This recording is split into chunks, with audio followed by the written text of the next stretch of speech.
1 cup బియ్యము, అదే కప్పుతోనే 1 cup శనగల sprouts అయితే తీసుకుంటున్నాను. అలాగే ఒక 2-3 టేబుల్ స్పూన్లని పెసరపప్పు, అలాగే ఒక 2-3 టేబుల్ స్పూన్లని పచ్చిశనగపప్పు.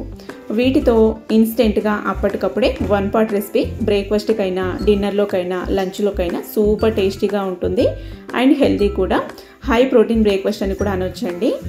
దీన్నైతే వెయిట్ లాస్లో ఉన్నవారికి, డైట్లో ఉన్నవారికి, చిన్నపిల్లలు ఉన్నవారికి చాలా బాగా హెల్ప్ అవుతుంది, చాలా హెల్దీ కూడా. ఇప్పుడు కుక్కర్లో వేసేసుకొని వీటిని కడిగేసుకొని దానికి నీళ్ళైతే వేసుకుంటున్నాను. నీళ్ళు వచ్చేసి మనం ఇక్కడ నేను 4-5 కప్పులు అయితే వేసుకుంటున్నానండి. 1 కప్పు బియ్యము, 1 కప్పు శనగలు కదా, దీనికైతే ఒక 5 కప్పుల నీళ్ళు అయితే వేసుకుంటే సరిపోతుంది. మళ్ళీ తర్వాత కన్సిస్టెన్సీ చూసి కూడా వేసుకోవచ్చు. ఇలా రుచికి సరిపడా ఉప్పు, 1 టీ స్పూను నూనె కానీ నెయ్యి కానీ వేసుకొని 1/2 టీ స్పూన్ అంతా పసుపు వేసి మూత క్లోజ్ చేసి పొయ్యి మీద పెట్టేసి 3-4 విజిల్ వచ్చేంత వరకు ఉడికించుకోవాలి. అన్నము, స్ప్రౌట్స్ బాగా సాఫ్ట్గా ఉడికిపోవాలి. గాలంతా పోయిన తర్వాత చూస్తే చూడండి, అన్నము మనకి ఈ స్ప్రౌట్స్ కూడా బాగా చక్కగా ఉడికిపోయి ఉంటాయి. ఇప్పుడు ఇలా గరిటెతో బాగా స్మాష్ చేసుకొని కావలసినన్ని అంటే కన్సిస్టెన్సీకి సరిపడా నీళ్ళైతే వేసుకోవచ్చు. నేనైతే ఇక్కడ మళ్ళీ మొత్తానికి ఒక 3-4 కప్పుల నీళ్ళు అయితే వేసుకున్నాను. మొత్తం నీళ్ళు వచ్చేసి 9 కప్పుల నీళ్ళు అయితే యూజ్ చేశాను నేను ఇక్కడ.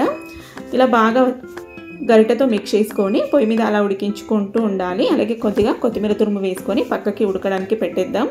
మీడియం ఫ్లేమ్లో ఉడకడానికి పెట్టండి. పక్కన ఇంకొక గరిటెలో ఇప్పుడు పొయ్యి మీద పోపు అయితే వేసుకుందాం. ఇలా కొంచెం కావాలంటే నెయ్యి వేసుకోవచ్చు. నెయ్యి నచ్చదు అనుకుంటే ఇలా నూనెలోకి పోపులు అయితే వేసుకోవాలి. పచ్చిశనగపప్పు, మినప్పప్పు, ఆవాలు, జీలకర్ర, పచ్చి కరివేపాకు, ఉల్లిపాయ ముక్కలు, పచ్చిమిర్చి ముక్కలు ఇలాగన్నీ వేసేసుకొని కొంచెం పసుపు కూడా వేసుకొని పోపునైతే బాగా వేయించుకోవాలి. ఇలా పోపు బాగా వేగిన తర్వాత ఇంకా ఇప్పుడు దీన్నైతే అన్నంలోకి వేసేద్దాం. ఇలా వేసేసుకొని అంతా బాగా మిక్స్ చేసుకున్నామంటే సరిపోతుంది. చాలా ఈజీగా అప్పటికప్పుడు ఒక 10 నిమిషాల్లోనే ఈ రెసిపీ అయితే రెడీ అయిపోతుంది. 1 పాట్ రెసిపీ, మనకి ఎక్కువ గిన్నెలు కూడా రావు కడగడానికి. చాలా ఈజీగా ప్రిపేర్ చేసుకోవచ్చు ఎలాంటి కూరగాయలు లేనప్పుడు. అండ్ హెల్తీగా ఏమన్నా తినాలి అనుకున్నప్పుడు కూడా ఇలా ప్రిపేర్ చేసుకొని తినండి. చక్కగా డైజెషన్ అవుతుంది అండ్ మనకి బాగా హెల్తీ కూడా. నచ్చితే తప్పకుండా ట్రై చేయండి. నెక్స్ట్ మళ్ళొక హెల్తీ రెసిపీతో కలుద్దాం. బాయ్.